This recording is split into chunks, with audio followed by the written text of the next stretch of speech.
سلام و با احترام برنامه 25م مهندسی جهل رو تقدیم حضور شما خواهم کرد.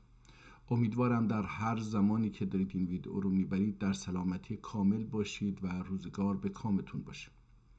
من انصاف علی هدایت هستم. امروز نمیخوام در رابطه با این مهندسی جهل مقدمه تقدیم حضورتون بکنم، ولی همینقدر باید بدونیم که بعضی وقتا ما میشنویم که یک مرکزی هست در دنیا، یک تعداد افراد اندکی هستند، سرمایه‌داران بزرگی هستند، افراد قدرتمندی هستند که دنیا رو کنترل میکنن و برای ما خیلی عجیب میاد که 3 نفر، 10 نفر، 20 نفر، 30 نفر، 300 نفر چطور میتونن این همه 8 میلیارد انسان رو، این همه سیاستمداران رو، کشورها رو، رهبرانشون رو، دینها رو، استادان دانشگاه رو، روحانیان رو، اینها رو چطور میتونن کنترل بکنن؟ این 8 میلیارد رو به نظرمون خیلی سخته، ولی بدونید وقت انسان ها برده پولن، انسان ها پول رو که ببینن تسلیم میشن. 99% انسان ها اهل جنگ نیستن، جنگ برای آزادی نیستن، آزادی براشون مهم نیست، معنی آزادی رو نمیدونن. آزادی یعنی چی؟ برای چی؟ به خاطر چی؟ برای دستیابی به چه چیزی به آزادی میگن؟ انسان ها براشون مهم نیست. اکثر انسان ها چنان فقیر نگه داره هستن که برای به دست آوردن نون در همون فقر دارن تلاش میکنن. در نتیجه همون انسان هایی که پول و ثروت و قدرت رو در اختیار دارن، همین انسان ها رو استخدام میکنن، به خدمتشون میگیرن، هر کدوم رو با یک عنوانی و مثلا فرض بکنید که من یه میلیاردر هستم، فرض بر محال، میلیاردر ایرانی نه، میلیاردر فکر کنید که آمریکایی هستم، دلار، از دلار صحبت میکنیم، میلیاردها دلار. حالا من میام مثلا در ایران 10 نفر رو استخدام میکنم، بعد میگم آقا شما اینجا خودتون دیگه هر کاری هست انجام بدید، به من گزارش بدید. من سیاست های اصلی خود من در ایران چی میخوام، مثلا اینها رو به اون 10 نفر یا حتی به یکیشون میگم، اون دیگه اون 10 نفر رو یا بقیه رو خودش مهار میکنه. من مثلا میخوام اونجا یه انقلاب راه بیفته، امکاناتش رو میدم، اوکی چقدر لازمه؟ اینقدر پول لازمه، خب برای لومپن ها اینقدر پول بدید، بقیه خودشون میان. در الجزایر، در فلسطین، در ترکیه، در هر جا همین کارو میکنیم، یعنی یه تعدادی رو در هر کشور کافی 1 نفر 2 نفر رو بتونیم استخدام بکنیم، اونم کار راحتیه. خیلی هاشون میان تو دانشگاه ما درس میخونن، بورسیه میدیم، خیلی هاشون سفیرن فلانن، یه پولی بهشون میدیم، آخر عمرشون یه مدرکی ازشون میگیریم، یه دختر بازی کردن فیلمی ازشون میگیریم، تموم شد کارشون دیگه، رفت. و وقتی هم که یه بار یکی اولش ممکنه که خیلی ناراحت بشه، دارم برعکس عقایدم، برعکس منافع کشورم، نمیدونم برعکس فلان و اینا دارم کار میکنم، ولی دیگه از دومی به بعد این ضعیف میشه، این احساس جوری میرسه که دیگه تبدیل میشه به اینکه من همکاری بکنم برسم بالای قدرت مثلا. چون که رفاه هر فرد خیلی مهمه و انسان ها مثل حیوان ها نیستن. ما از قانون جنگل صحبت میکنیم، متاسفانه قانون جنگل بهترین قانون در دنیا هست و قانون انسان متاسفانه بدترین قانون در میان موجودات زنده هست.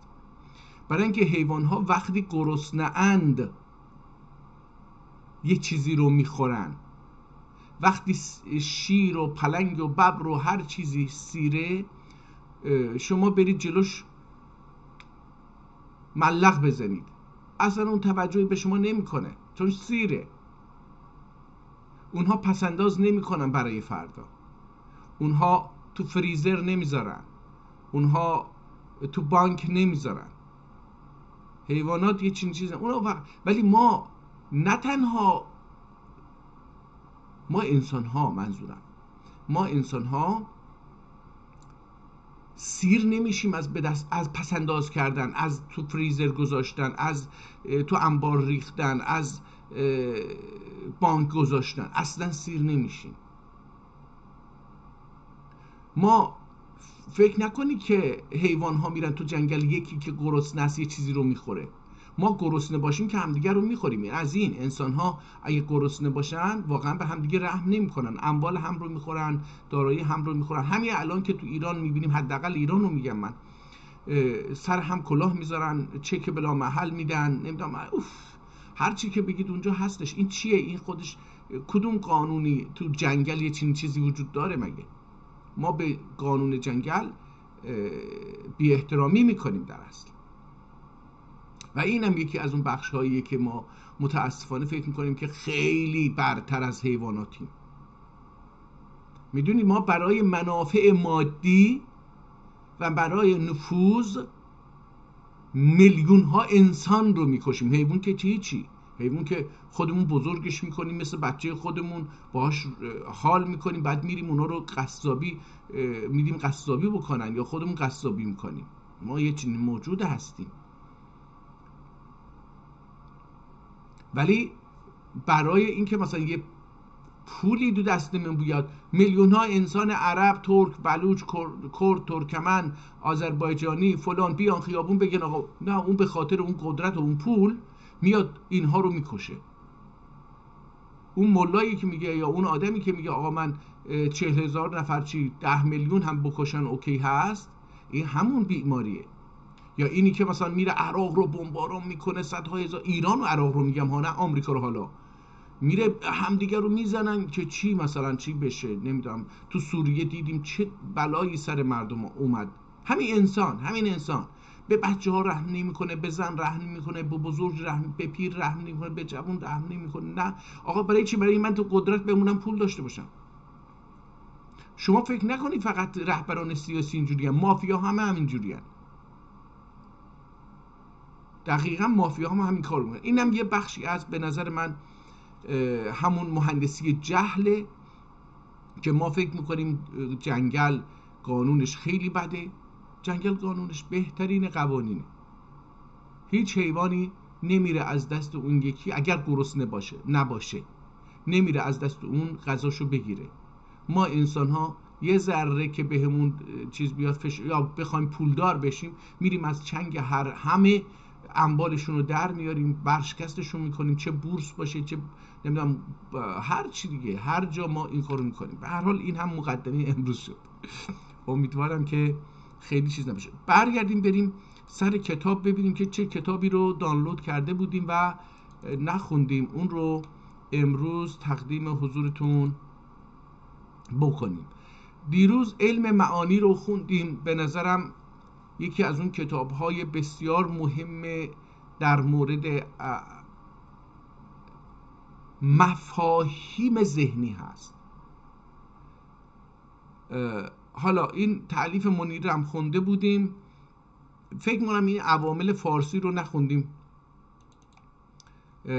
امروز ببینیم چی هست. این جلدش دوباره می‌بینید که احتمالاً در عثمانی نوشته شده، برای اینکه نقاشی رو دیگه باهاش آشنا هستیم. اسم اینجا همین روی کتاب گذاشته عوامل فارسی. اینجا دوباره اومده و ببینیم این کتاب رو، عوامل کتاب فارسی، بو حقیر و فقیر و پرتقصیر از سید الحاج عبدالقادر المعروف به امیر خواجه کمانکش الاسکداری، بو کتاب مستطابی ملکمدن اخراج ادب اسکدارده واقع والده عتیق جامع شریفینه شل شرطی لوقف ایلدم که طلبی علومیدن هر کمه اقتضاء در ایسه رهن گوی و یا خود کفیل میلی ایله ویرلوب تا قرائتی tamam ölünce hifz edip nişan için kağızın bükmeye və cildin sökməyə və uşaq əlinə verməyə və təbdil və təğyir etməyə əgər şərtilərdən birinin xəlafi zuhur təzmin ölünə فَمَنْ بَدَّلَهُ بَعْدَمَا سَمَعَهُ فَإِنَّمَا اسْمَهُ عَلَى الَّذِينَ يُبَدِّلُونَهُ نَظْمٌ کریمی فَهْوَ سَنْجَ. حالا اینجا فَهْوَ سَنْجَ نمیدونم یعنی چی. اسمون حالا اینجا دوباره اون همون آدمی که کتاب ها رو به چیز داده، اسکودار تحویل میداده، اومده و چیز کرده، کتاب رو به کتابخونه مسجد اسکودار، چه اسمش چیه اون مسجد؟ والده عتیق جامع شریفه.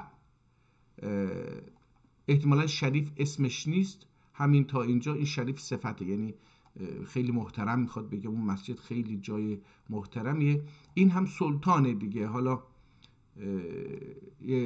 یکی از سلطانهای خانم سلطان خانم های احتمال میدم که مسجد مادر حضرت سلیمان باشه. احتمال میدم حضرت سلیمان هم پیغمبر منظورم نیستش، همون سلیمانی که بعضیا میگن سلیمان پیغمبر همینه، اون پادشاه عثمانی بسیار جسور. حالا ببینیم که چی هستش حالا یکی دو صفحه از این بخونیم. این آدم احتمالاً این کسی که کتاب رو وقف کرده خودش مسلمونه، این معلومه، ولی نویسنده کتاب احتمالاً مسلمان نیست. احتمالش بسیار زیاده که مسلمان نباشه، چون که با بسم الله شروع نکرده و با حضرت محمد و اینا هم ظاهراً کاری نداره. از اینجا همینجوری که دارم میبینم به نظرم میاد که چیزه. ولی خب کتاب خیلی ببینید دورش با کادر مداد سیاه یا قلم سیاه، بعد قرمز، دوباره چیز، یه تقسیم بندی جالبی روی کتاب انجام داده و متن رو نوشته. کتاب کاغذش سفیدتره، بهتره. ما جلد رو نمیبینیم، جلد رو دیدیم البته، این صفحات داخلشه، این هم صفحات اصلیه. میامین همدینی انتها، ببخشید، میامن حمد بی انتها و محاسن شکر انکسا اول خالق کونینه و رازق ثقلینه که السنه انسانی لغات غریبه بدایع قدرتی آراسته و اصلاحات عجیبه صنایع حکمتی پیراسته قلمشتر. آراسته، پیراسته، شعر اینو میخواد مثل شعر بنویسه، قطعه. حالا یکی دو تا جمله که گفت بلافاصله میگه میخوام یه قطعه براتون شعر بخونم. هزاران شکر منت ذوالجلاله که ادب مرشیده اظهار عنایت، که ادب هر شیده اظهار عنایت، قلوب انسانی کرمنای لایق، گمش هر دلده بر لطف و فصاحت، و کل دسته صلوات نامیات و در رسته تحیات صافیات، نثار روزه معنبر گزیده عالم و ایثار تربه مجومه، نمیدونم مجومه یعنی چی، پسندیده بن آدم، یعنی سر سطر دیباجه حسن و بها و فهرست کارنامه مهر و وفا، معلامız کی مجتبی محمد مصطفی مسلمان بوده. Muallamız ki Mustafa Muhammed Mustafa üzerine sallallahu aleyhi ve sellem olsun ki zaban gevherbar melahat angizleriyle ki rengin tabirdir رنگین تعبیر در و لسان شکر نثار حلاوت آمیزلری چی شیرین تحریر در. مثنوی، حالا دوباره یه شعر دیگه میگه از مثنوی. محمد کفسهی در آیناتک، محمد مثل که ترکیه، من ببخشید تلاش کردم فارسی بخونم. محمد کفسهی در کائناتن، محمد کاسل مغی در ممکناتن. حالا اینجا نمیدونم این کاسر میشه کابل، این نمیدونم. فصاحت نچه صحبان نچه صحبان و حسان، صحبان و حسبان چامزدی. حالا این بالا هم یه چیزی آورده بود، آچامزدی دهن گاتنده ای جان، ورود در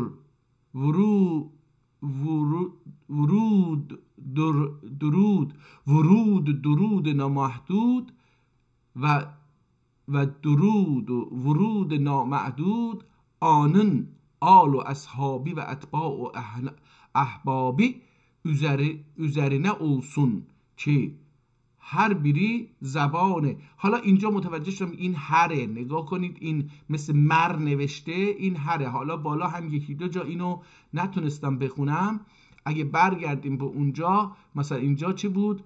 و ایثار تربه مجو هر پسندیده بنی آدم. حالا اینجا این مجو من دارم میخونم ولی معنی نمیده به نظرم، اینو باید یه چیز دیگه خوند، احتمالاً کو باشه، اونم بشه نبو. و ایثار تربه نبو، احتمالاً نبو میگه برای اینکه با شعر قافیه شعری حالت شعریش درست بیاد. نبو هر پسندیدی بنی آدم. حالا از اونجا اینجا مر نیست، هر بیری زبان فصیح بیر ل حقایق کوی دقایق دین و بیان ملیح بیرلر دقایق جوی. اونجا بالا باید جوی باشه. حقایق تبیین یقین، حقایق یقین در رضوان الله تعالی علیهم اجمعین. بیت حالا یه شعر میاره: الهی آل و اصحاب امامه درود olsun الی یوم القیامه. از کلمه درود استفاده کرده در شعر ترکی.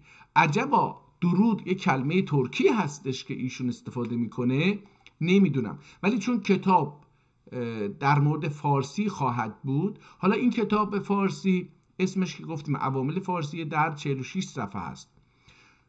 حالا از اینجا بگذاریم بریم ببینیم مثلا یه صفحه دهم بریم ببینیم اونجا چه خبره، چی گفته. چون که بذارید نه اول ببینیم این آدم بالاخره خودشو معرفی میکنه، نویسنده کتاب کی هست. اما بعد اصحاب بلاغته، اونهایی که بلاغت رو خوب سخنرانی بکنن اینا، و ارباب فصاحته، اونم بازم عین همونه. کن gibi روشن و مبین در چی، مثل شب، مثل روز، مثل خورشید روشن و آشکاره که جنس حیوانیدن امتیاز انسان ادراک و اذعان و نطق و بیان دور. میگه از روز، از خورشید روشنتر و آشکارتره که جنس حیوانیدن، یعنی از حیوانات انسان امتیاز داره، برتریه، فرق داره. به خاطر چی؟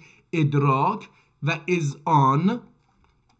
ادراک یعنی فهمش، اذعان یعنی اعلامش، نطق بیانش.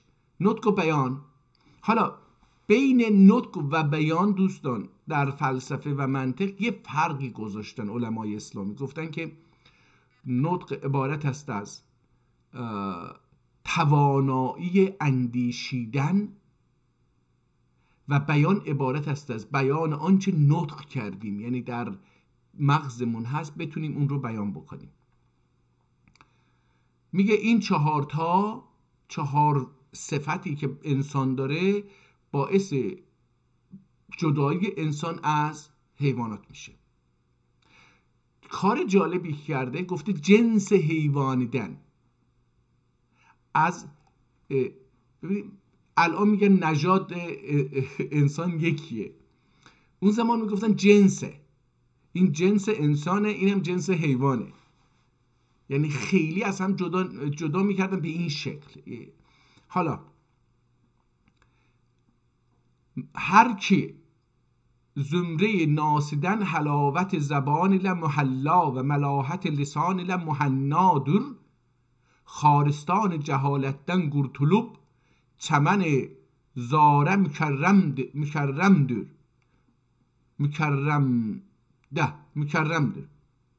ده. حالا این چی میگه؟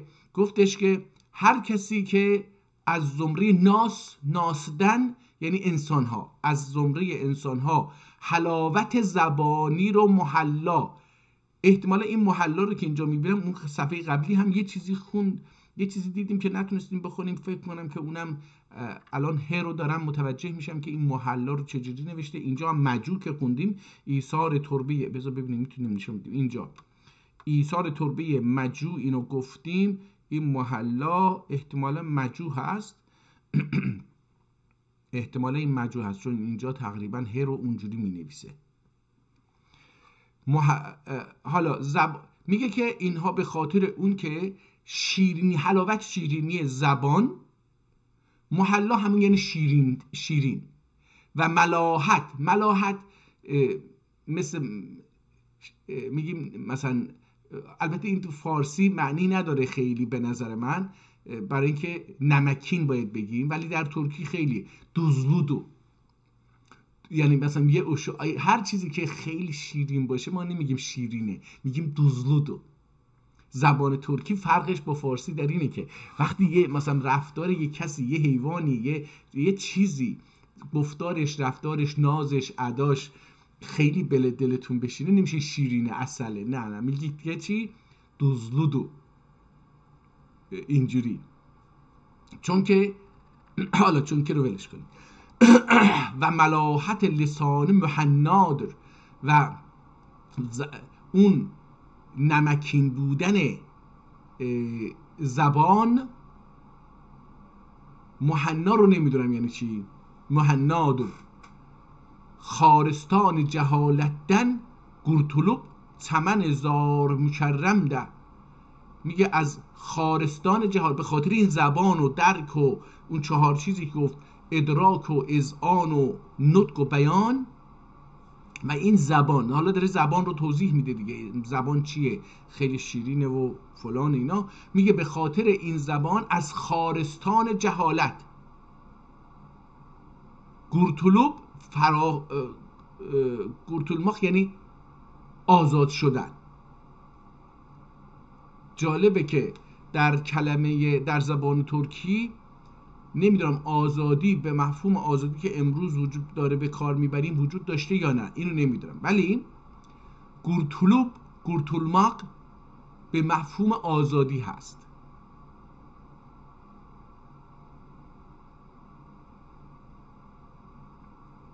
لب چمنزار مکرمده ولقد کرمنا بنی آدم. حالا اینجا میگه که ببینید چه کار میکنه گرتلوب، چمنزار مکرمده، یعنی در چمنزاری که اونجا انسانها تکریم میشه به خاطر زبان. چرا این کلمه رو به کار برده؟ برای اینکه میخواد به یه آیه استناد بکنه که با اون این مکرمده با اون بخونه. میگه که ولقد کرمنا بنی آدم، و خداوند در قرآن میگه که ما انسان رو، بنی آدم رو، اینجا بنی آدم دوباره جنس آدم رو کرمنا کردیم، محترمش شمردیم بر دیگران. اینو به خاطر اون آورد. مفهومی نه، به خاطر مفهوم این آیه مظهر و لایق قلوب، یعنی به مفهوم این آیه مظهر و لایق شده. منبع رحمت رحیمیدن، از منبع رحیم و رحمت رحیمیدن، یعنی اون خدایی که رحیمه از رحمت اون چی شده؟ ثم انشأناه خلقا آخر. و سپس از اون رحمتش، بخواد از اون رحیمی که از رحمتش چیکار کرده؟ انشأناه خلقا آخر، انسان رو یه خلقت دیگری خلق کردیم.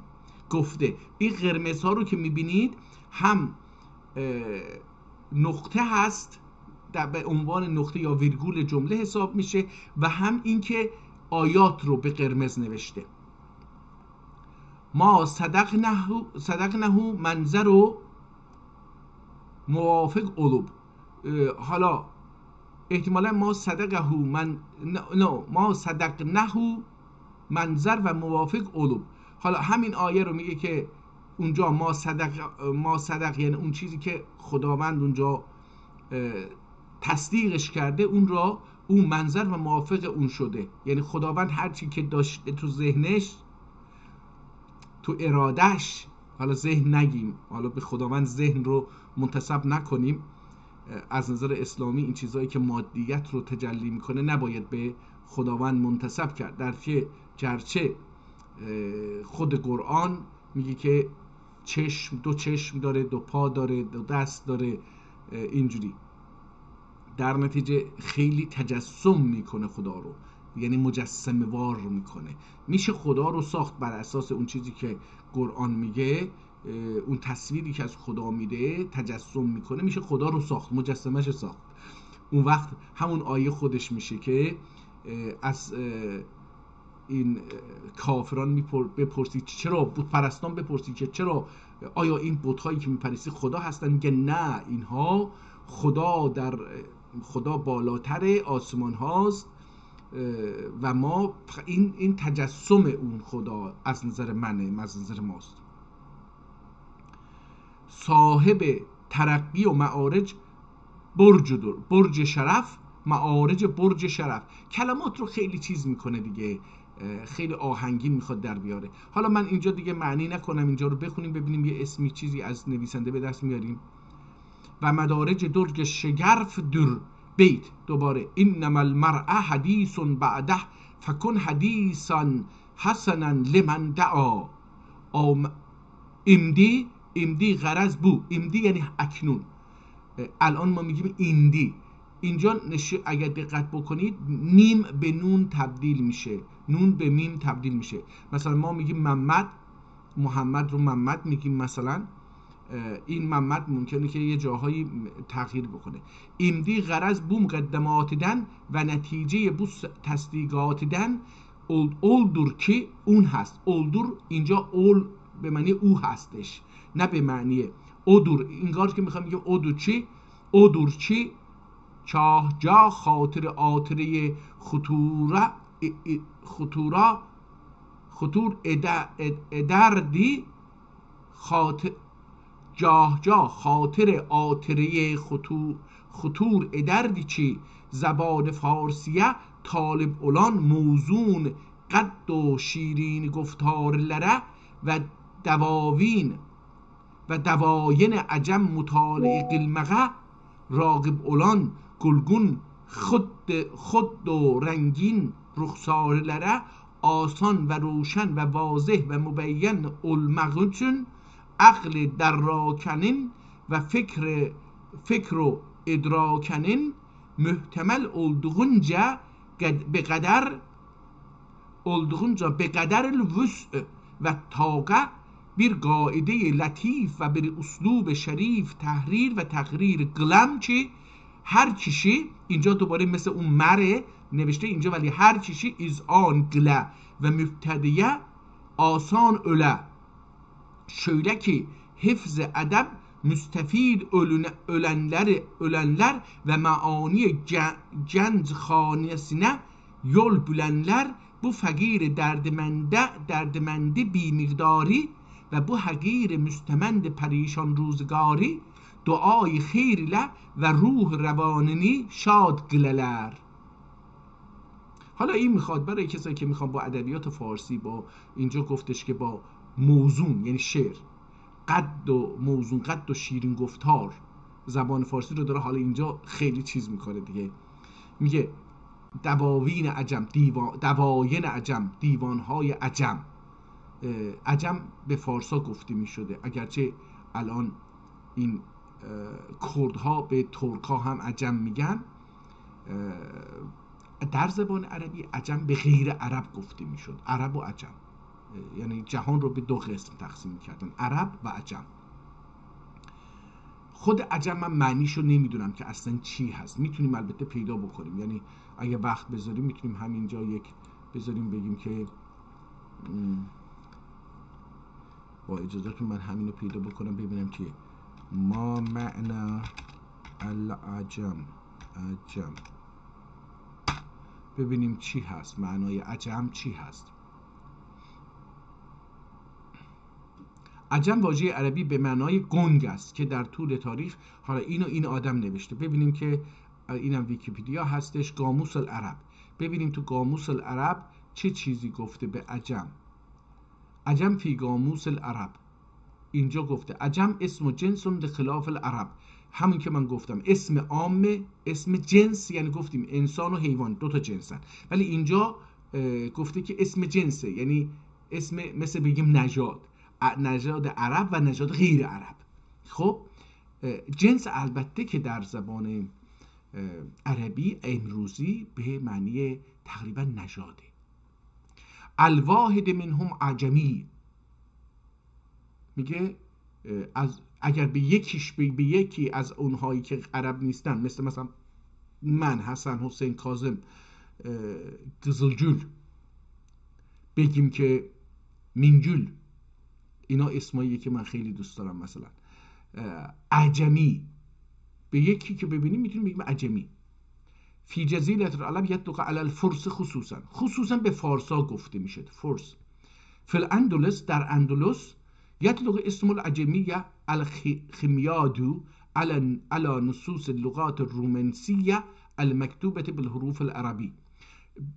در اندلس هم این اسم عجمی که خمیادو گفته میشه، خمیادو اسم تو اندلس دیگه، علی نصوص اللغات الرومانسیه، به لغت ها، به زبانی که به چیزهایی که نوشته باشه با حروف رومانسی، حالا رومی مثلا بگیم، من نمیدونم رومانسیه یعنی چی میشه، حالا با حروف عربی اونها رو بنویسید بهش میگن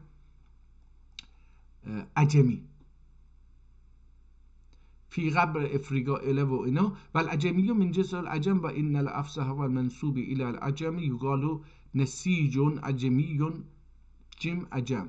حالا همین دیگه به معنی غیر عرب گفته میشه. اینو ببخشید من چیزش کردم، باید میرفتیم اینجا و اینو کتابمون رو میخوندیم. حالا کجا اومدیم؟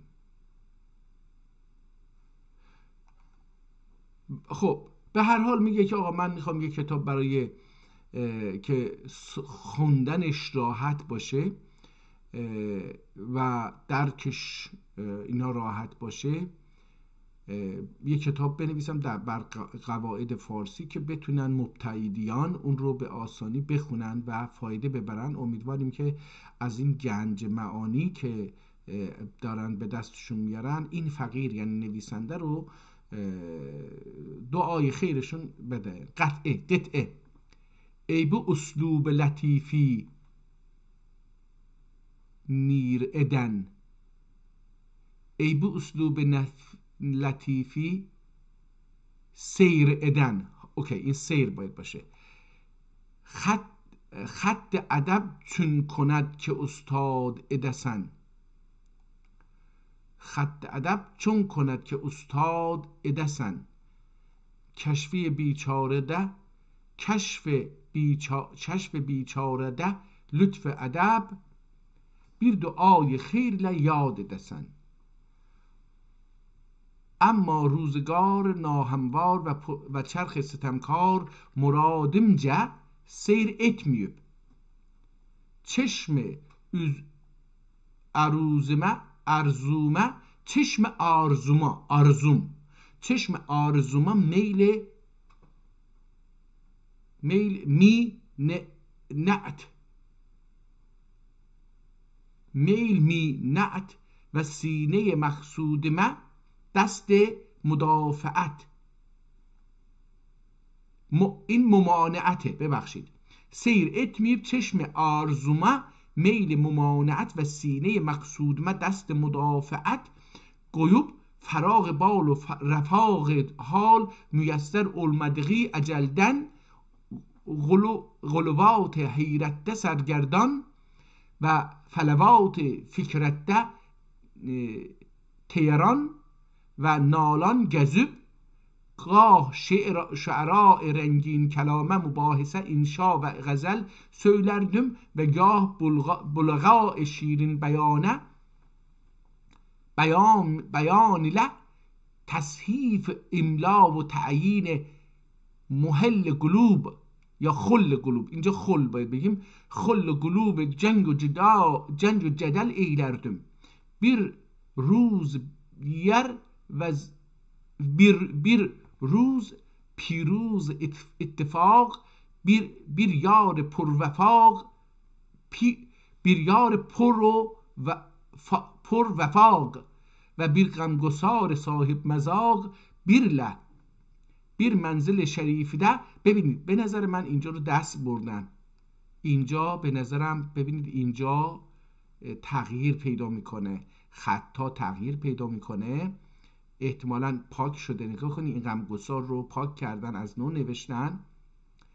و bir غمگسار صاحب مذاق، bir منزل شریفده. باز دوباره اینجا ببینید این کلمات با خط پایین و بالا خیلی فرق داره، به نظرم اینجا دست بردن. و bir محفل لطیفده، مصاحبت و مناسبت. ممکنه خود نویسنده این کارو کرده باشه که آهنگسارش اینا مثلا غمگسار رو نمیدونسته، پاکش کرده، دوباره نوشته. این شریفده رو دوباره تازه از اول نوشته، این بر محفل لطیف رو از اول نوشته باشه، اینا یعنی پاک کرده باشه دوباره نوشته باشه. و مناسبت قلوب زبان فارسینون فصاحتوندن و بلاغتوندن، bir مقدار مجادله و مکالمه قلوب.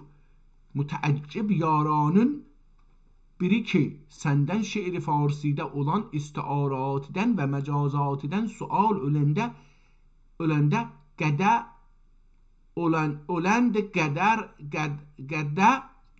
ölende gede her biri gurur و istikbar ile bir تعبیر پریشان و به تعبیر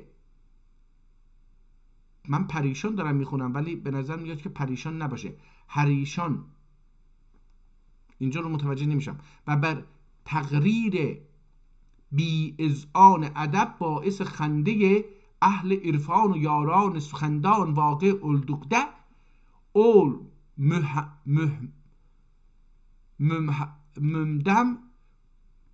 محمدم از همدم و مهندم میگه. حالا ببینید این مثلا من اصلا نمیدونستم که میشه مهندم هم به کار بود، از همدم یعنی کسی که همدم من هست الان.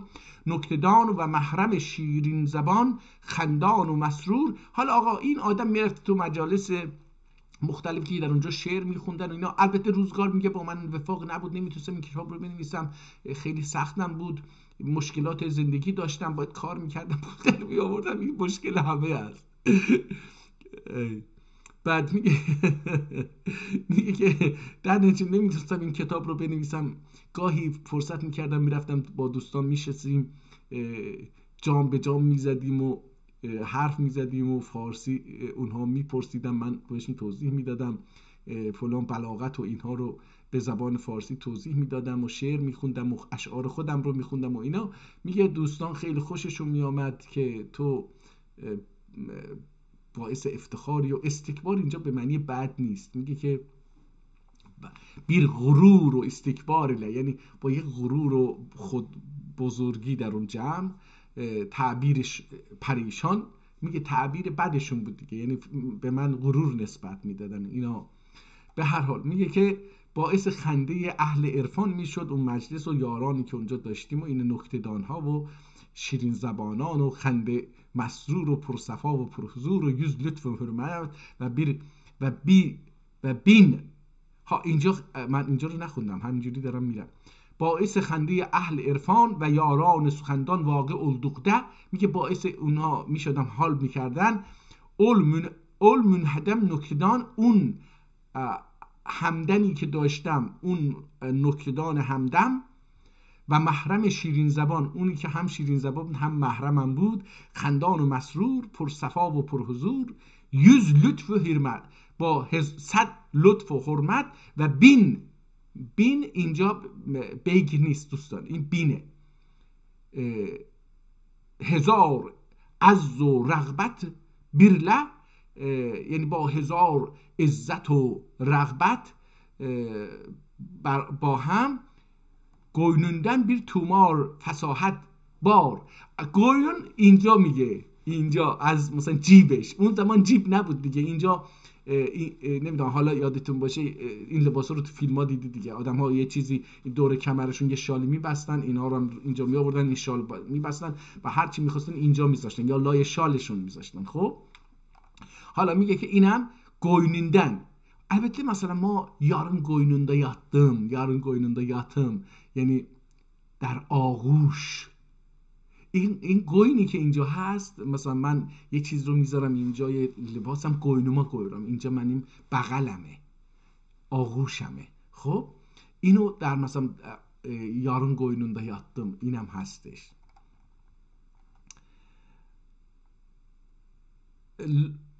خب کجا رسیدیم؟ گوینوندن bir تومار فصاحت بار، از اینجا از بغلش یک تومار فصاحت بار در آورد و بلاغت نثار چگاروب و یعنی اونو در آورد دوباره. مزار احترام و التیام برله، 1000 احترام و التیام برله، با 1000 احترام و التیام اینجا حالا این التیام رو چجوری معنی بکنم؟ التیام بیشتر به چیز گفته میشه،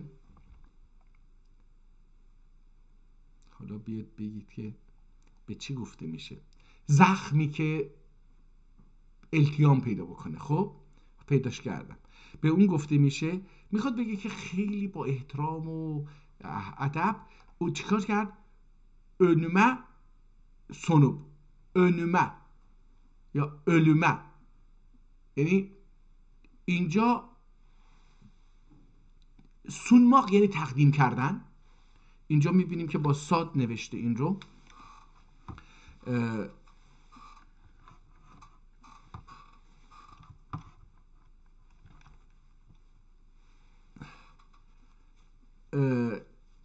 sunup یعنی تقدیم کرد. ölüme این من این برای اولین بار دارم میبینم اینو که اینجوری گفته ölüme. این önüme میشه یعنی به من تقدیم کرد،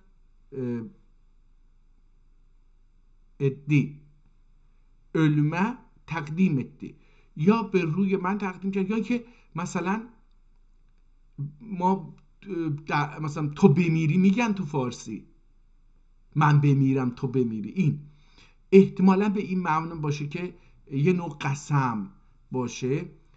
در ترکیه هم من ölüm ölüme sonup یعنی من ölüm sen öl مثلا bunu تقدیم کرد به این معنی، یعنی انگار که به مرگ من تقدیم کرد که خدا حالا من قربونتون برم اینو چیز ادی ki bu tumarın mefhumini sizlerden yad ve sizleri bu fende ustad edenmek خیلیدن داعیه خاطر پر اذعانم و خیال عقل خورده دانمدür ve hamdullah که دولت موافق و سعادت مطابق olup.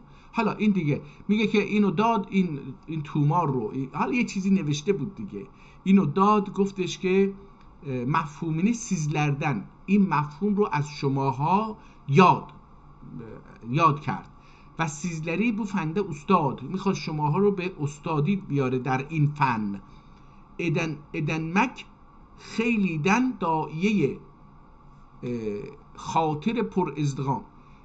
خیل در زبان عربی به معنی انبوه حیوانات وحشی هست.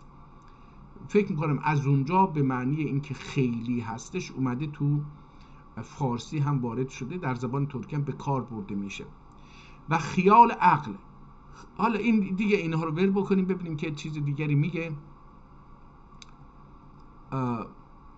ve saadet mutabık olup sizlerle musahibet müyesser ve kökülümüz münevver oldu diye buyurdular. Diyor ki میگه که از دل ما از حضور شما شاد و köklümüz یعنی دل ما از سخنان شما منور شده. دیو گفته، اینجا دیو امروز هم ترکیه استانبولی رایجه، دیو یا ددی، اینو خیلی به کار میبرن. ددی، دیو buyurdu، دیه buyurdu، میگه اینو گفت امر کرد. دیه buyurdular چون اول موزون بالای رشیق الگده و ما پیکر رنگین خوده که فلفل خال و مشکین نقاب و روشن جواب و موزون خطاب دی توقیع خد ریکان بی مثالینه نظر قıldıqda خاطر آتردن غبار غم نسخ olub gördüm ki ol قندستان نظم و نسرین توتی شکر خایی و شعرای متأخرین معانی پرور و صاحب رایی اعنی. حالا اینجا میگه که این امر که به من دادن، حالا من یواش یواش متوجه شدم که مثلا چقدر این سخن‌ها موزونه و از این حرفا. حالا میرسه به این که میگه در از میان شعرای متأخر زبان فارسی که در زبان فارسی شعر گفتن، معانی پرور که دارای معانی‌های دقیقی باشه و صاحب رأی یعنی صاحب یک فکری باشه. چی؟ منظورم چیه؟ اعنی، منظورم حضرت مولاناست. سبایی روش خط کشیده، نمیدونم اسمه، چون مولانا سبایی خدمتlerinin ki yar معتادم و کند و استادم دور. این سبایی یه مولانایی بوده که به فارسی هم می نوشته، یا شاید همون مولانای خودمون مشهور.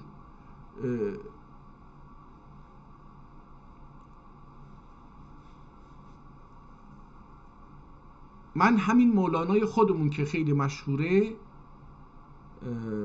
اونو جلال الدین مولانا فکر کنم، حالا دارم اسما رو قاطی کردم الان، که ما با دیوانش و با مثنویش آشنا هستیم. بشنو از نی چون حکایت می کند، از جدایی ها شکایت می کند. تا مرا از نیستان ببریده اند، از نفیرم مرد و زن نالیده اند. فکر کنم اونه. ولی حالا اینجا یه سبایی نامی رو همینجا روش خط کشیده.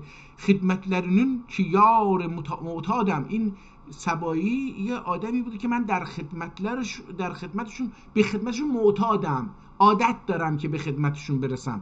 و کندو استادم دور و بنیم کندو. دقت بکنید دوستان، این در ترکیه میگن کندیم یعنی من، کندی سی یا کندی یعنی خودش، خودم، کندیم یعنی خودم، کندیسی خودش، و کند یعنی شهر بزرگ. دقت بکنید. و در آذربایجان کند به معنی روستا هست. گفتیم که من به نظرم چون مدنیت از کند برخواسته، تمدن از کند برخواسته، لذا در ترکیه امروزی به شهرها، مگا سیتی میگن، شهرهایی که خیلی بزرگن و خیلی پیچیدن بهشون میگن کند. حتی به پایتخت ها میگن کند. خب برای چی؟ برای اینکه مرکز تمدن دیگه، بزرگه. این به این مفهوم حالا ما متاسفانه در آذربایجان این رو فراموش کردیم که در تاریخ پدران ما به خودش این ضمیر خودم و خودش رو با کندیلری به حساب می آوردیم. کندین، کندیسی، کندیمیز، کندیلری، کندینیز، کندیلری. این دیگه الان متاسفانه در آذربایجان خیلی کاربرد نداره. اخیراً با قدرتگیری ترکیه در صحنه بین الملل و در اقتصاد و سیاست و نظامیگری دوباره این داره در آذربایجان هم رایج میشه، در مناطق ترکنشین رایج میشه. و کندی استادم و استاد şahsi منdur و طبع şeriflerinden sadır olan ol غزل معنیداردür ki harf ya babinde merhum Tacizade Cafer Çelebi adine yığılıp şerh etmişlermiş. حالا میگه که این استاد یه طبع خیلی شریفی داره که غزل معنیداری رو در حرف در حرف یا، یعنی بر اساس حرف یا یه شعری رو گفتن که بابنده مرحوم تاجیزاده جعفر چلبی آدینه، یعنی تقدیم به این جعفر تاجیزاده چلبی تقدیم کردن. آدینه bağlayıp şعر رو بسته، شعر گفته. bağlayıp şerh etmişlermiş و شرح داده بود. gördüm ki bu fakir و حقیرین خیال پرمعالنده موافق و عقد مافیل باطنه. آقا جان این بالاخره نمیخواد بگه که اسمش چی هست. بذارید حالا این صفحه هم بخونیم، اگه نشد که دیگه میریم تو صفحه آخر برای اینکه خیلی طولانی شد. میگه که gördüm ki bu fakir حقیر خیال پرمعابنله موافق و عقد ما فی البالنه مطابق و دخی که ذکر olmanmış معانی غریبه قابل و فکر gelmemiş صنایع عجیبه متحمل و نچه. حالا اینم نچه بوده که من دخی نچه ذکر، این بالا من اینو اشتباه نخوندم شاید. و دخی نچه ذکر olunmamış نشده، ذکر نشده، ذکر olunmamış معانی غریبه قابل و فکر gelmemiş صنایع عجیبه متحمل و نچه سماعه موقوف سماع پر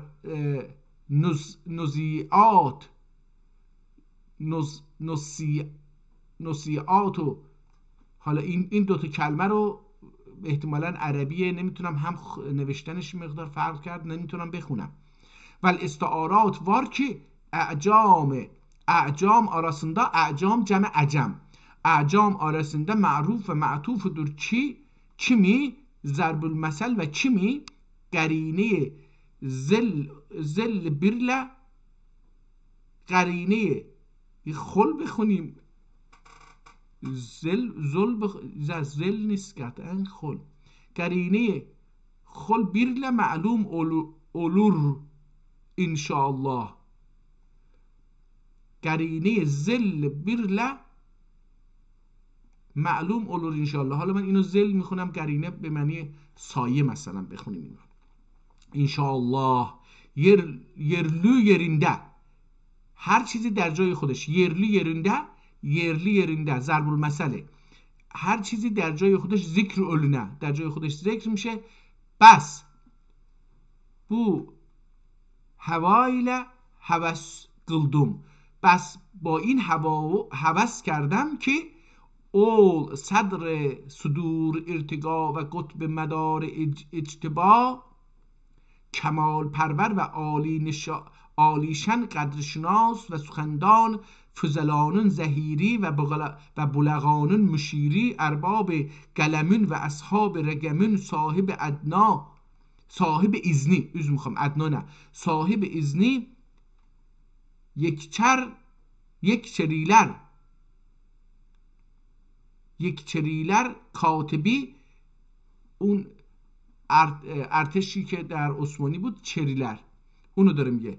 یک چریلر کاتبی حضرت مصطفی چلبی، الهی همیشه صحایف آینه مستطابسی، درج معانی حکم و لطایف ادعیه مستجابسی، برج امانی و محمم علوب زبان قلم انشاسی، گوهربار و بیان رقمی املاسی، انبرنثار اولکی بود. آقا خب شما سعدی رو با این سبک میشناسید در زبان فارسی.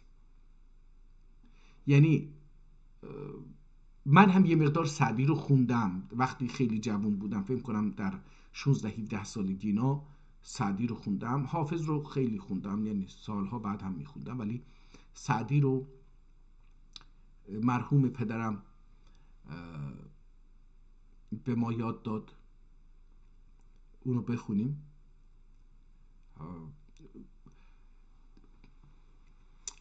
مرحوم پدرم آدم باسوادی بود در حد خودش. یه روستازاده‌ای بود که وقتی جوون مثلا 13-14 ساله بوده خیلی علاقه داشته که به آیت الله تبدیل بشه، بره درس بخونه تو قم، آیت الله بشه. یه دوستی داشته عبدالله نامی که اون هم دوست داشته بره آیت الله بشه. پدرش اذان خان روستا بود، یعنی عبدالله پدرش چیز بود. هر دو حاضر میشن پاشن برن حوزه علمی قم یا تبریز، نمیدونم. هم پدر من هم اون عبدالله. ولی عموهای من، یکی از عموهای من خدا عمرش بده انشاءالله و از تمامی بیماری ها و رنج ها دورش بداره انشاءالله، یه حرفی میزنه که مثل زخم خنجر تو دل پدر من تأثیر میزنه و پدر من برمیگرده، دیگه نمیره. ولی اون عبدالله میره و به عنوان میرزا برمیگرده، تبدیل میشه به ملا، برمیگرده و در روستا میمونه. پدر من به هر حال آیت الله نشد. ولی قبل از اون که این اتفاق بیفته یه حرکاتی در شمال بوده. قبل از نهضت جنگل که در شمال ایران رخ میده، خب ترک ها درش نقش خیلی مهمی داشتن. اون مبارزینی که در اونجا بودن اکثریتش جیلک ها و مازنی ها نبودن، اکثریتش ترک ها بودن. ترک های قفقاز و ترک های آذربایجان اینوری. از قفقاز اومده بودن و از آذربایجان ما.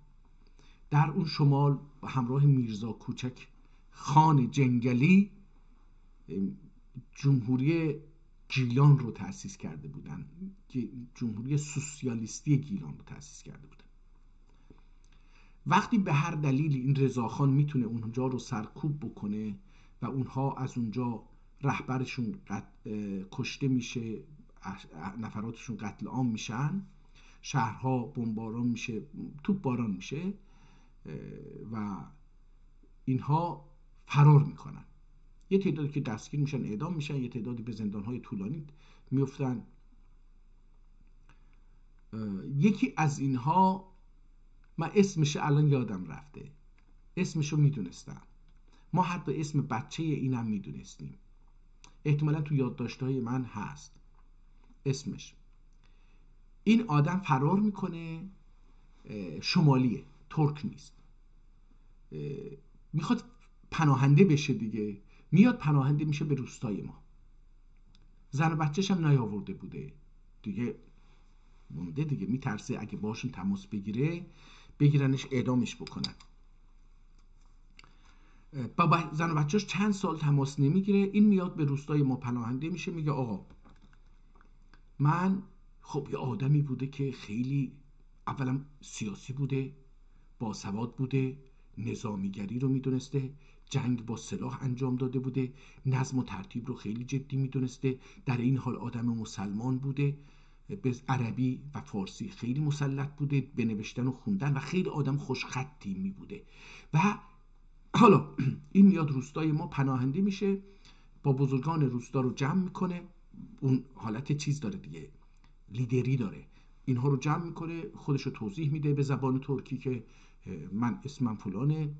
نمیگه که چرا فرار کردم اومدم اینجا، میگه که من اومدم روستای شما پناهنده بشم به یه شرط که من به بچه های شما، به شما نه اینکه بچه هاتون، به همه شما سواد یاد میدم، فارسی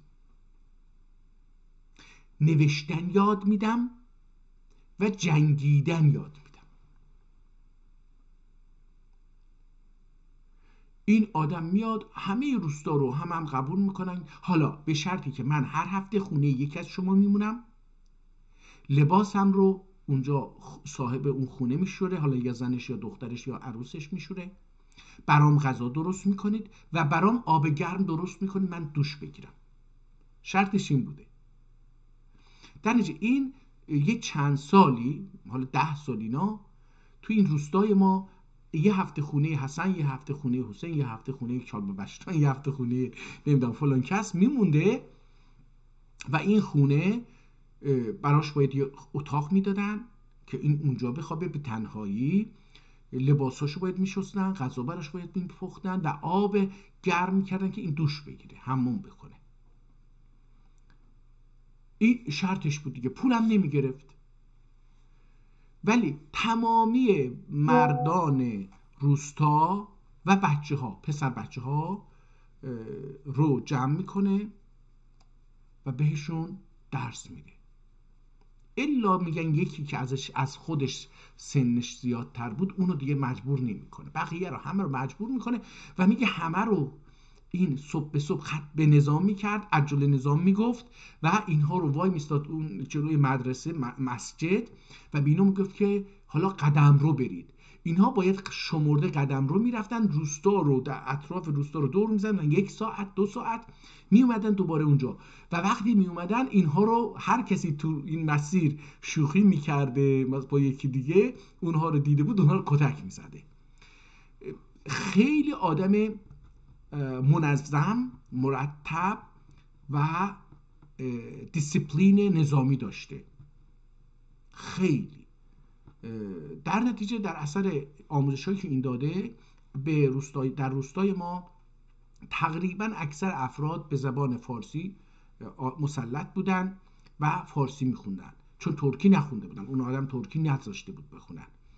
هر کسی حالا یه قرآن، حتما مثلا بزرگترها یه تعدادی قرآن بلد بودن. پدر منم بر اساس همون سبک اون آدم به اکثر اهالی جوان روستا قرآن یاد داد و مثل اونها میزد. خدا بیامرزتش، از تقصیراتش بگذاره انشاءالله. به هر حال اینم خواستم از اونجا بیارم. آقا این آدم خودشو معرفی نکرد، ما تقریبا 3 صفحه از این کتاب خوندیم، متوجه نشدیم که اسمش چیه.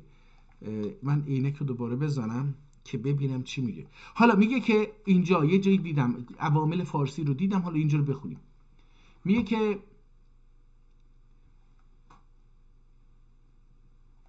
از یه جایی شروع بکنیم اینو بخوندن، شاید بتونیم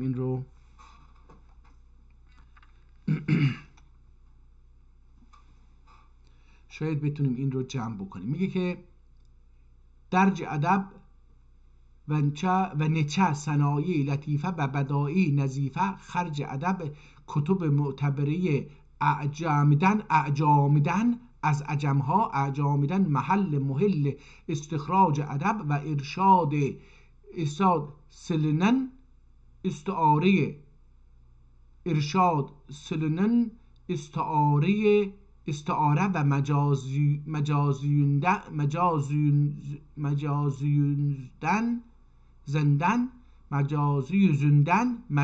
yüzünden استعمال ettikleri الفاظی جمع ادب حروف تهجی üzre her harfide olan kinayeye ve mecaza istişhad için قدما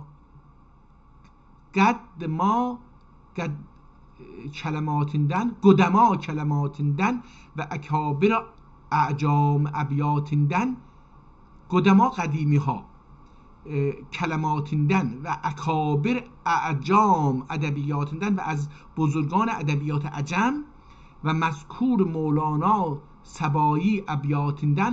آقا این مولانا اون مولانا نیستش که ما گفتیم حضرت مولانا جلال الدین رومی، نه اون نیست، این مولانا سبایی. میگه مذکور مولانا سبایی ابیاتinde واقع اولن و بو این اولانه. اونجا هم من یه جایی که گفتم اولان احتمالاً اونو من اشتباه خوندم، باید اون رو هم اولن میخوندم. ölümün اونجا ölün sundu اونجا اینو میخونیم olan یا önüme، اونو باید ölen ve bu fakirin o öz اختراعinden و bu fakirin یعنی نویسنده öz اختراعاتinden یعنی اون شعرهایی که من خودم اختراع کردم نوشتم، اختراع میگه به شعر گفتن، نگاه بکنید، یعنی چیزایی که من خودم ساختم اختراعاتinden صادر و ظاهر olan ابیاتinden birer beyt از هر کسی یک بیت birer beyt yazıp و مذکور مرحوم بازم فکر میکنم هم مولانا سبایی اول 7 بیت غزلی معنیسینی، یه غزلی داره که 17 بیت داره، میگه او مرحومون اول 7 بیت 17 نه 7 بیت غزلی معنیسینی معناشو که yugarude ذکر olunmuştur که در بالا، در اول کتاب این بیتشو میگه در بالا یوگاره یعنی بالا، در بالا ذکر کرده olunmuştur ذکر شده بود، تیمونن به خاطر مبارکی و تبرکن به خاطر همون تبرک تیممن کتابون ابتداسinde ثبت edip در ابتدای کتاب ثبت کرده. bu گستاخانه اتنابه، این حرفی که میگه من خیلی گستاخم در این مورد داره میگه مینویسم، bu گستاخانه اتنابه ارتکاب gösterilip ارتکاب oldum، این به این گستاخی رسیدم که بیام کتاب شعر اون رو بنویسم تشریح بکنم. gösterilip عوامل فارسی دیگه به عوامل فارسی گفته ad vurdum گستاخانه یه کاری کردم اسمشو گذاشتم عوامل فارسی، خودش میگه که این گستاخی بود برای من.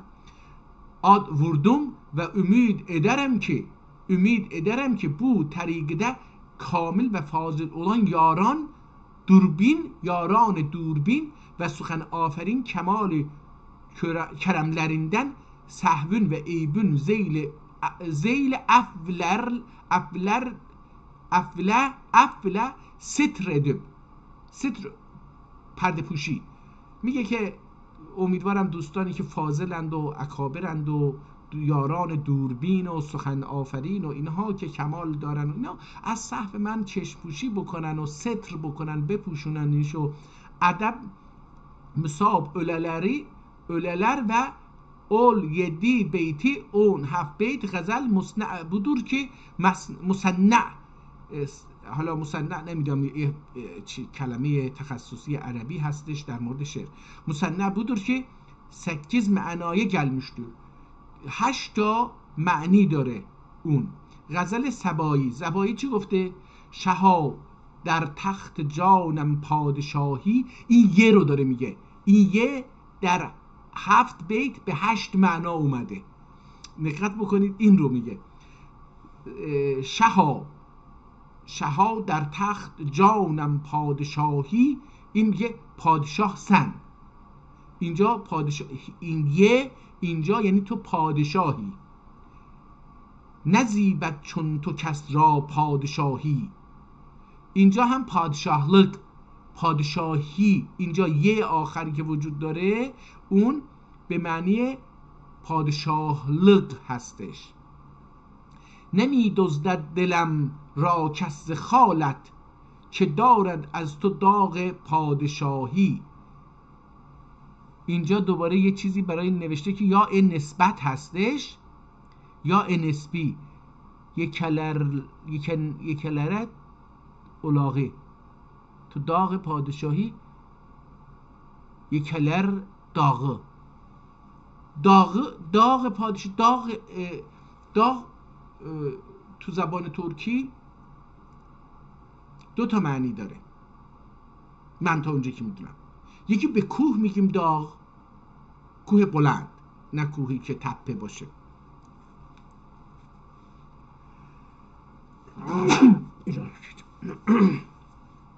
یکی به اون میگن داغ.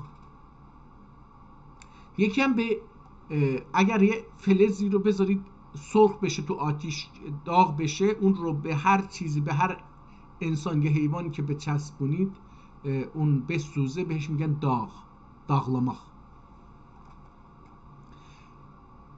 مهمه خوبان همه خوبان عالم را بدیدم، ندیدم چون تو زیبا پادشاهی. اینجا هم بیر پادشاه یارد وحدت. اینجا میگه که یا وحدت. اینجا هم این یا به معنی یا وحدت هستش. بالا نسبی بود، هر کدوم اینجا بالا یا مصدری بود، اونجا یا خطاب بود. ببینید اینجا داره برای هر یا میگه که یا رو در گفتش دیگه. حالا دیگه اینا رو بذاریم، حالا از اینا بگذاریم. ناصر خسرو هم ازش یه بیت میاره دیگه. از اینجا به بعد شروع میکنه به این که درباره شعر فارسی هی بیت میاره و توضیح میده و پیش میره. حالا با اجازهتون من دیگه اینو خیلی درازش ندم دیگه، بقیه شعر فارسیه. البته اینجا عربیش هم هست، اینجا من عربی رم دیدم. و دارنده دل معناس نه، فی بیان امثلة المترده بالکل کم امثله لغت عربیه.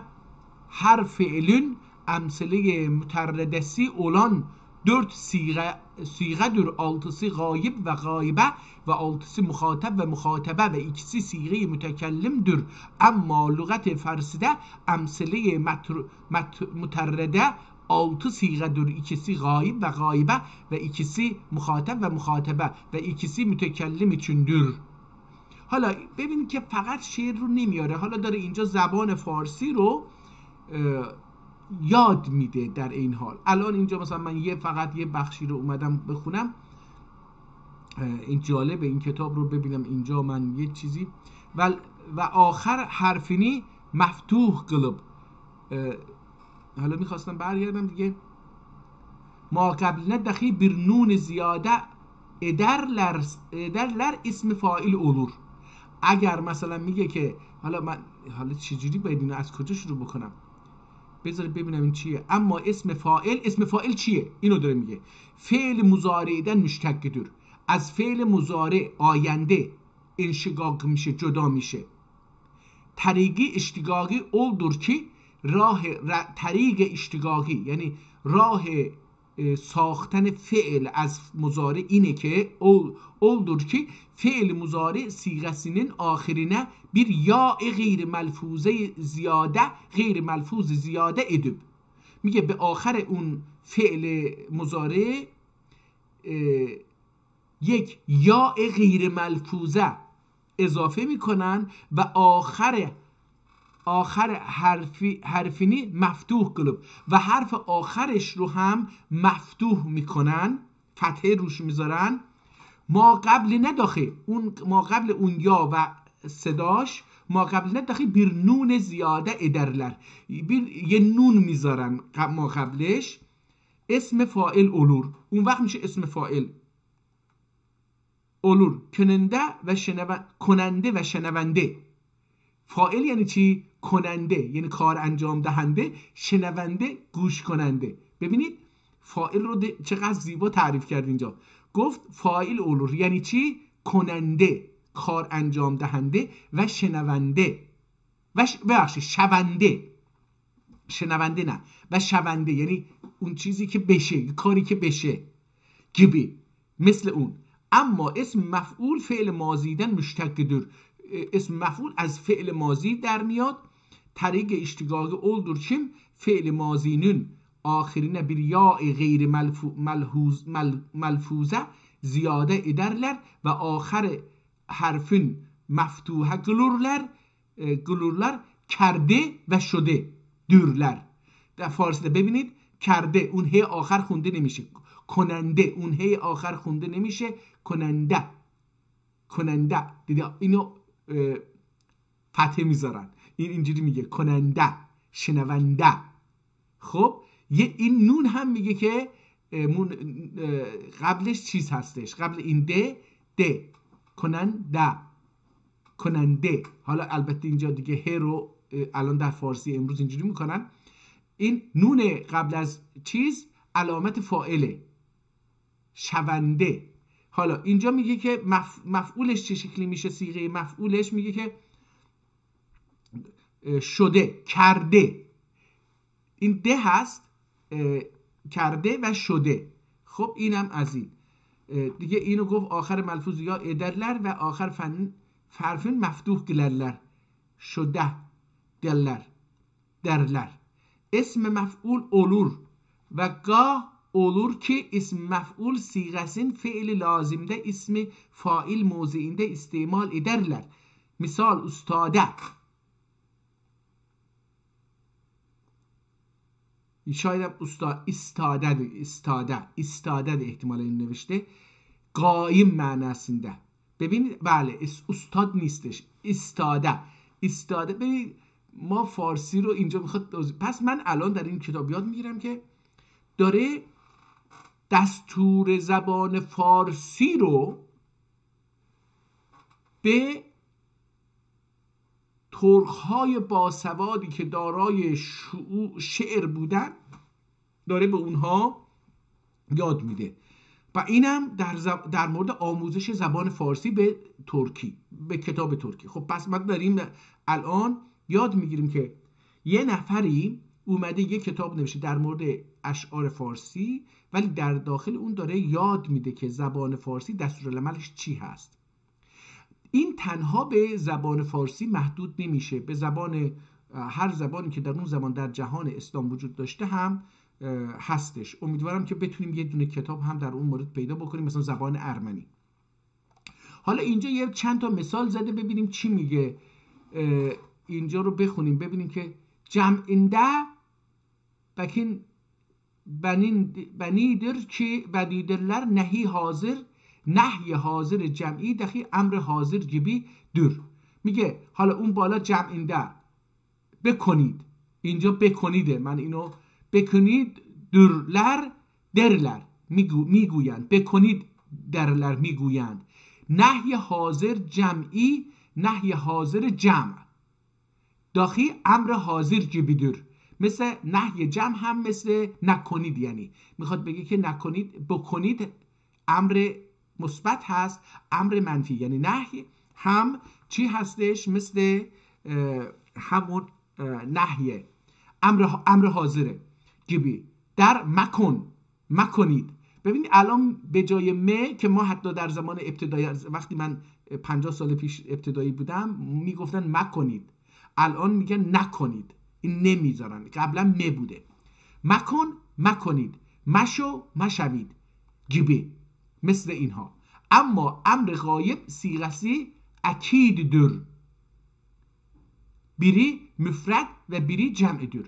میگه امر غایب، صیغه امر غایب اکیدdir، اکید هستش، ikidir، عذر میخوام، ikidir، دو تا هست، biri مفرد biri cem.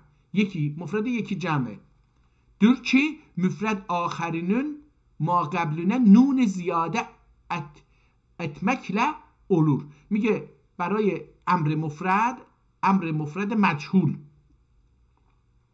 من اینو فکر می‌کردم در زبان فارسی وجود نداره، ولی میگه که برای امر مفرد مجهول به آخر اون کلمه نون زیاده علاوه میکنن. اتمکل اولور کو گو بکنند در لر. کو گو بکنند در لر. نهی غایب جمع امر غایبی جمعی کی بدور. میگه نهی امر غایب جمعی هم مثل غایب جمعی هستش. مثال الماضی من المعلوم، اینجا عربی مثال میزنه، از ماضی معلوم مثال میزنه. کرد کردند، کردی کردید، کردم کردیم. و من المجهوله، مجهول چیه؟ کرده شد، کرده شدند، کرده شدی. جالبه، کرده شدید. من اینو یا نخونده بودیم یا نمیدونستم در زبان فارسی یه چنین چیزی وجود داره. کرده شدم، کرده شدیم، اینم هستش. مثال مضارع من المعلوم، از مثال مضارع از فعل معلوم این کند، کنند، کنی، کنید، کنم، کنید، کنیم.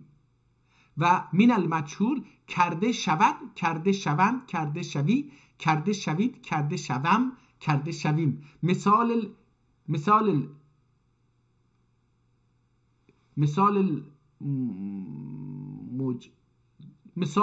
مجمد من المعلوم، این چی میشه؟ مثال جمد، نمیدونم یعنی چی. نکرد.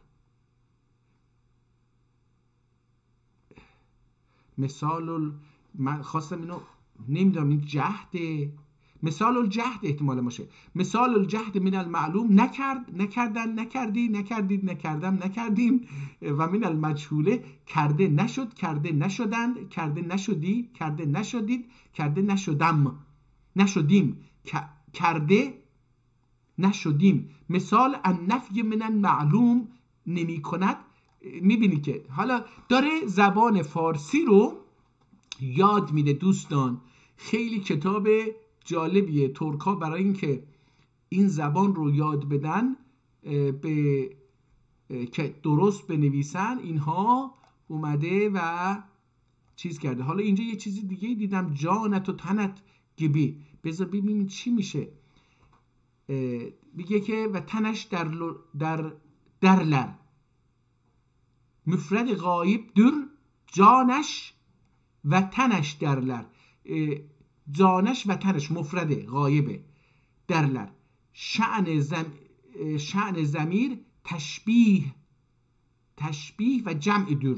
جان، جانشان و تنشان، جمعش اینجوری میشه گیبی. تا ضمیر مفرد مخاطب در چی میشه؟ جانت و تنت گیبی. لفظ تان ضمیر تشبیه یا تشنیه، نمیدونم چی. و جمع در. جان، جانتان، sizin canınız معناس نه. میم ضمیر متکلم وحده در. میم ضمیر جمعی احتمالا منیم. ضمیر متکلم وحده در. جانم، جانم و تنم گیبی. خب دیگه ما اینجا متوجه شدیم که این کتاب فکر میکنم اینجا تموم میشه. بذارید ببینیم آخرش یه اسمی از خود نویسنده میاد. لغت فارسی'de her geçen dalın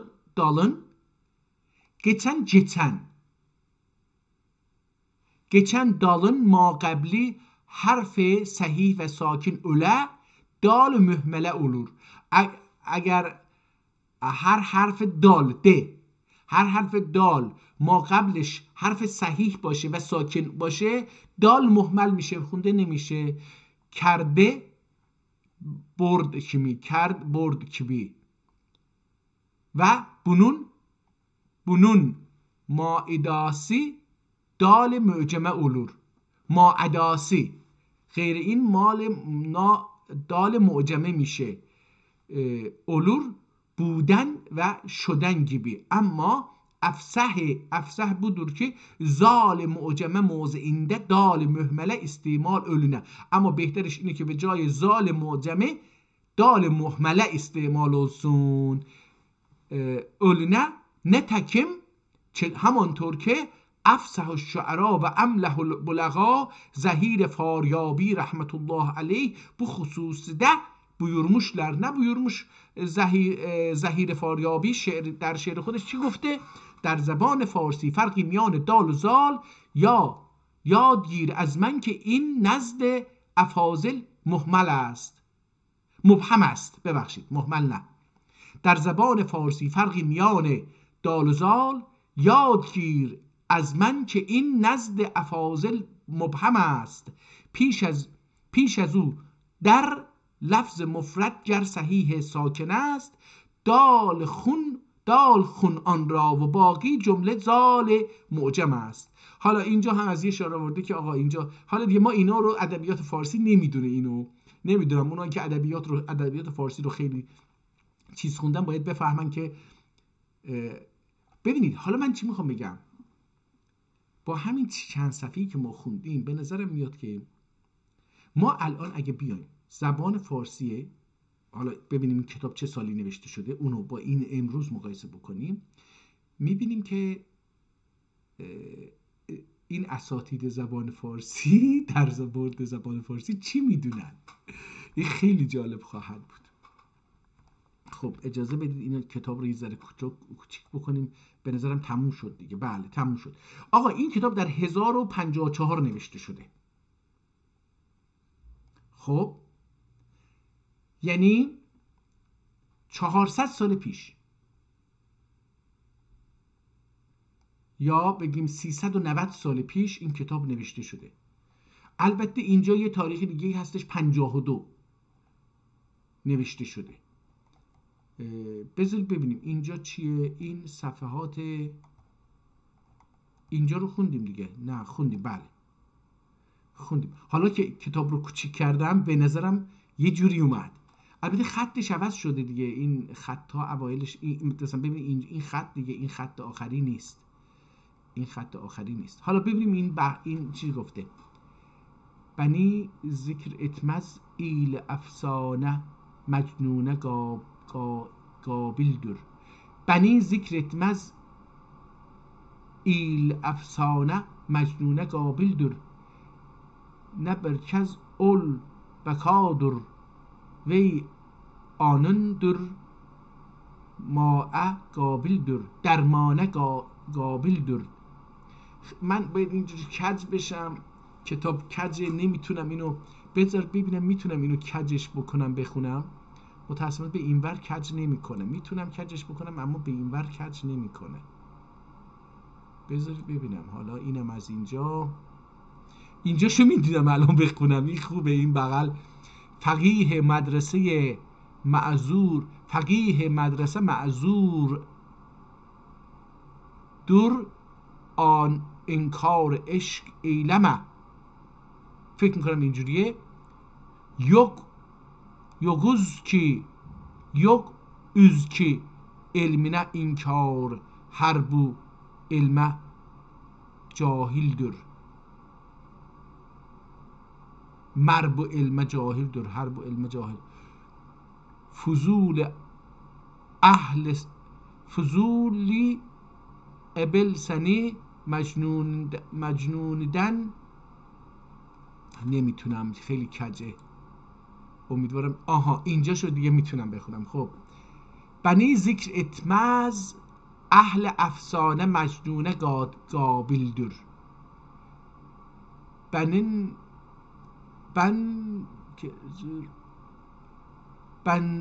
بنگزر اول بکادر دی آنندر درمانه قابلدر. نمیدونم چی، نمیتونم بخونم آقا. اینجا خیلی خوشخطه.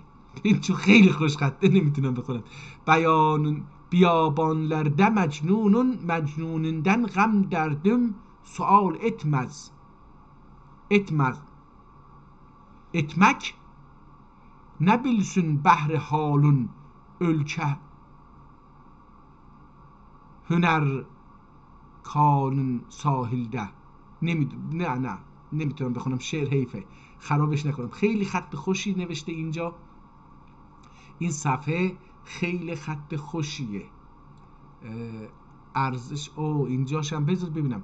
بارک الله 13 حسن اسمش احتمالا اینجا باشه.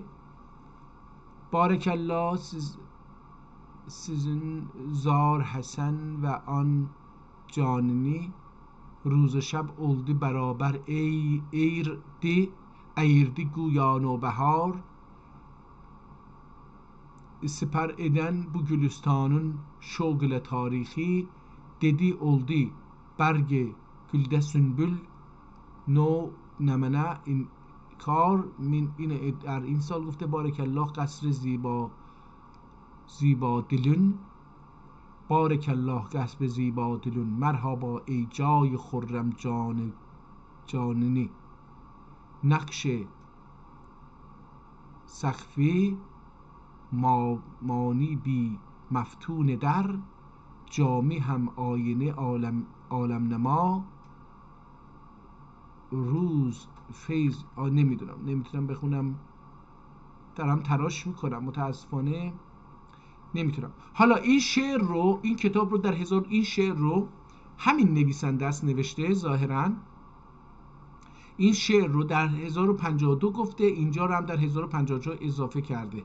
دیگه چیزی به غیر از این نیست. کتاب رو این سفرم که تلاش کردیم بخونیم نشد. این شعر رو هم ننوشته، جرته تاریخی اینو گذاشته اینجا. حالا دوباره این کتاب رو برگردونیم به اصلش که بتونیم بخونیم. خب پس 400 سال پیش ترک ها یک کتاب نوشتن برای زبان فارسی، آموزش بدن زبان فارسی رو به طور علمی. این قطعاً یک کتاب تحصیلی هستش، آموزشی هستش، کتاب چیز نیست، کتاب مثل رمان و داستان اینا نیست. خب فرق زبان ترکی و فارسی رو داریم یواش یواش متوجه میشیم که در زبان فارسی شما یک کتاب مثلا 1000 سال پیش، 500 سال پیش، 400 سال پیش یک کتاب فارسی پیدا بکنید که ترکی رو یاد بده، به زبان فارسی بیاد ترکی رو، قواعد دستور زبانش رو یاد بده، یا عربی رو به زبان فارسی بیاد عربی رو یاد بده. چرا؟ چون زبان فارسی زبان فقط شعره که ترک ها تو دربار اینا رو میارن، یه پولی بهشون میدن، یه شعر میگه دیگه. به غیر از این چیزی ندارن، چون که حکومت ندارن که نیاز داشته باشه زبانهای دیگر رو بدونه یا زبانهای دیگر رو بخواد آموزش بده. چون که این حکومتی که نیاز داره ببینه در دل جامعه، چون جاسوس داره، انسانهایی رو داره که میفرسته داخل اینها زندگی میکنن، اینها باید بدونن که اونجا چی میگذره، اینها رو به مرکز منتقل بکنن تا اون مرکز تصمیمات درست سیاسی، اجتماعی، اقتصادی بگیره یا نظامی بگیره. خب ولی فارسی که زبان دولت نیستش که بیاد در مورد مثلا علوم بنویسه، نیازی نداشته. اگر علومی نیاز داشته باید به عرب ها مراجعه میکرده چون که دولت عرب بوده، یا به دولت ترک مراجعه میکرده چون دولت ترک بوده. در نتیجه شما فارسی رو فقط تو شعر میبینید، چرا که حاکمیت نه. همین که زبان فارسی محدود به شعر هست و هیچ چیزی در مورد فلسفه و تاریخ و آموزش زبان و نمیدونم شیمی و اختراعات و اکتشافات و زمین و آب و گیاهان و پزشکی و درمان و دارو و حیوانات و بیماری های حیوانات و دارو درمان حیوانات نداره، به زبان فارسی یک چنین کتاب هایی در 1000 سال پیش، 2000 سال پیش، 5000 سال پیش نوشته نشده. یعنی که این زبان حاکمیت نداشته، دولت نداشته که دولت نیاز ببینه که باید به این زبان پزشکی باشه، حیوانشناسی باشه، دارو درمان باشه، اختراعات باشه، جغرافیا باشه، نظامی باشه، سیاسی باشه، حقوقی باشه، دینی باشه، تفسیر باشه، قرآن باشه، دعا و جادو و جنبل باشه، هیچ چیز نیست به زبان فارسی. چرا؟ چون واقعا دولتی نداشته که نیاز داشته باشه. وقتی دولت الان ما ترک‌ها در آذربایجان، ایران، اون که در اشغال ایران هست، ما ترک‌ها در ایران فرقی نمی‌کنه، هر منظورم آذربایجان نیست، تمامی ترک‌ها در ایران، عرب‌ها در سطح گذشته اگر نیاز داشتیم به کجا مراجعه می‌کردیم؟ از نظر فیزیک، شیمی، دارو درمان، بیماری‌ها، گیاهان، پزشکی، هواشناسی، هر چیزی در هر رشته‌ای که بخوایم مراجعه بکنیم به کجا مراجعه می‌کنیم؟ به فارسی. چرا؟ چون دولت نداریم که. و اگر دولت داشته باشیم، حالا چه چیزی رو دولت فارس به ما اجازه میده برای اینکه ما سرگرم باشیم، خیلی هم شورش نکنیم الا اینا؟ میگه آقا به زبان خودتون شعر بگید، یه چیزی بنویسید، در همین حد. اما فلسفه نگید، عرفان نگید، شیمی، فیزیک، داروشناسی، نمیدونم فلان نگید، اینها رو نگید. چرا؟ چون اینها اگه نیاز دارید من دارم میرم مدرسه دیگه.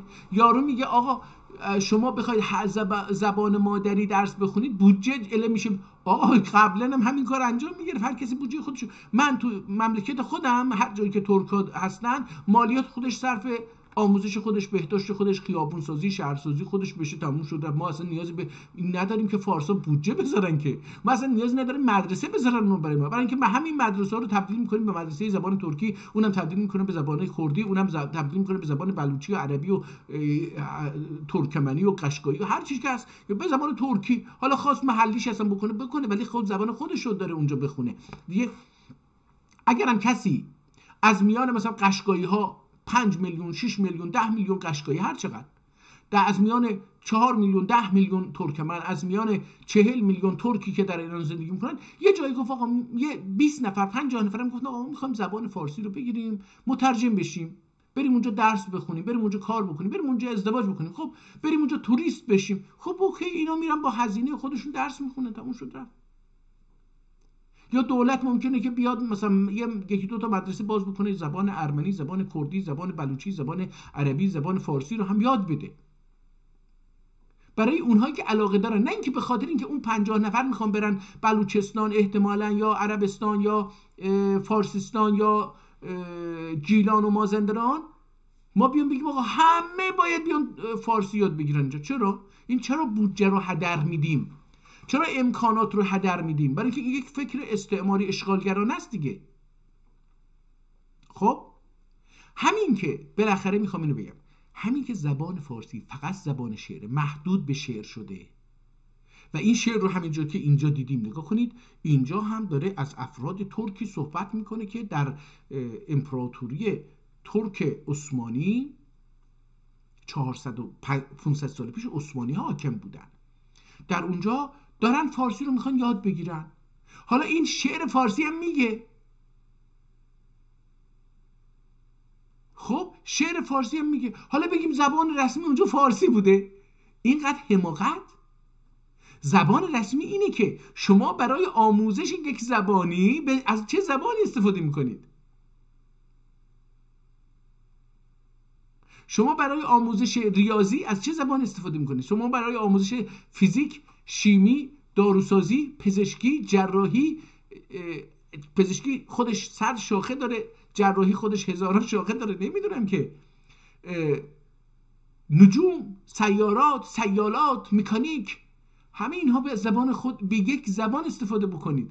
خب زبان فارسی اینها رو نداره، تموم شد رفت. نداشته، الان که دارن تلاش میکنن بسازن، ولی خب یا فرانسویه یا عربیه یا انگلیسیه، نداریم که. شما میگی سیالات، مکانیک انگلیسی یا فرانسه است، نمیدونم سیالاتش عربیه، حسابش عربیه، هندسش عربیه، شیمیش عربیه، فیزیکش انگلیسیه یا از این حرفا. این هم از این. دوستان پس به طور خلاصه اگه بگم، امروز کتاب عوامل فارسی رو خوندیم. امروز من فکر کنم بیشترین صفحه ها رو از این کتاب خوندیم، نزدیک شاید 7-8 صفحه خوندیم از این کتاب و دیدیم که این کتاب چقدر به سبک سعدی نوشته شده، یعنی قابل رقابت با سعدی هستش. این که میگن سعدی رو کسی نمیتونه کپی بکنه، آقا بگیرید اینم کپی از سعدی در زبان ترکی. همونطور که سعدی در نوشتن اون متن و حافظ در نوشتن اون اشعارش، غزلها، از عربی استفاده کرده، این هم در نوشتن این متن آهنگین و موزون، نثر آهنگین و موزون، اومده از عربی هم استفاده کرده. و برای آموزش زبان فارسی و شعر فارسی، ببینید اینجا نمیگه که من میام زبان فارسی رو یاد میدم، میگه که شعر فارسی رو میخوام یاد بدم، دقایق شعر فارسی رو میخوام یاد بدم که چجوری تشخیص بدید. اونها رو دیدیم که میگه صیغه ها رو باید یاد بگیرید، یعنی دستور زبان فارسی رو باید یاد بگیرید که اون دقایق زبان فارسی رو یاد بگیرید، بدونید. خب این کتاب در مورد این نیستش که زبان فارسی در عثمانی زبان رسمی بوده. یارو داره دکترا گرفته، الان اومده در BBC و صدای آمریکا و اینا نشسته، کراواتش هم زده، میگه که آقا شما برید تو قبر یا ساختمون فلان شعر فارسی میگه. چه ایرادی داره مثلا این؟ چه ایرادی داره؟ شما هم در هر جای ایران برید تو مسجدها و قبرستونها، هم زبان ترکی رو میبینید، هم زبان عربی رو میبینید، هم برید بلوچستان احتمالاً زبان بلوچی رو هم ببینید، احتمالاً در ترکمن صحرا زبان ترکمنی رو هم ببینید، یعنی لهجه ترکی ترکمنی رو هم ببینید، احتمالاً ارمنی ها رو هم ببینید تو در کلیساهاشون و فلانشون. این معنی به این معنی نیستش که ارمنی ها در اینجا زبان رسمیشون در اینجا زبان رسمیه، یا زبان ترکی در اینجا زبان رسمیه امروزه. نه، امروزه زبان رسمی نیست. روی سنگ قبر پدر مرحوم من شعر ترکی گفتن، نوشتن، خیلی هم عالی بوده، خیلی هم عالی نوشتن. این دلیل بر این نیستش که یا این مسجدها اینجا زبان رسمیش زبان ترکیه. نه، الان این زبان رسمیش زبان اداریش اجباریش رسمیش نه، زبان اداری اجباریش که تازه اداریش هم رسمی فارسی نیست. یعنی ما در دادگاه در تبریز، اردبیل، ارومیه، زنجان، قزوین، همدان با فارسی صحبت نمی‌کنیم در دادگاه، ما به ترکی صحبت می‌کنیم و ترجمه می‌کنیم.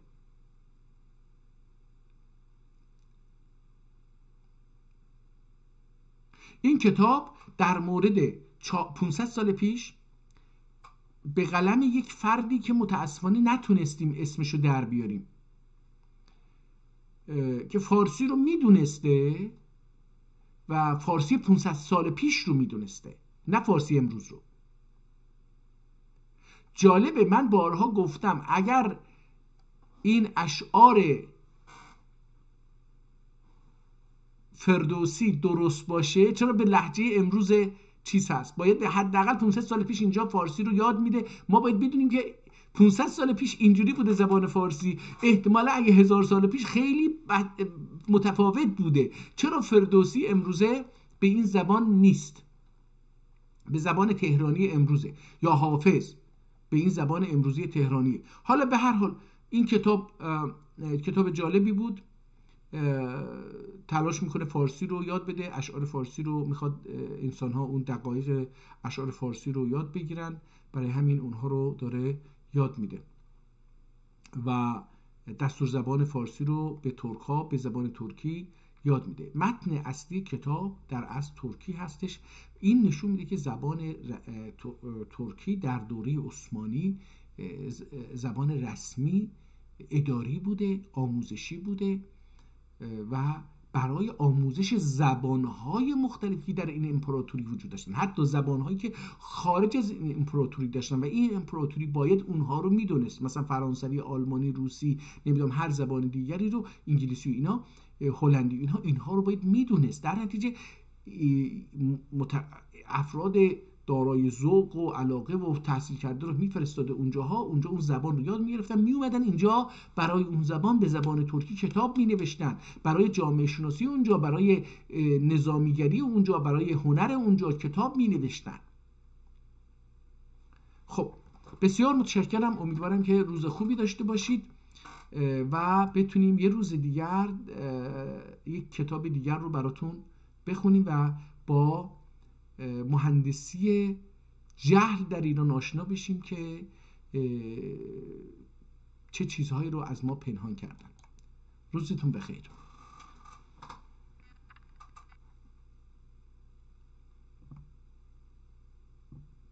ای داد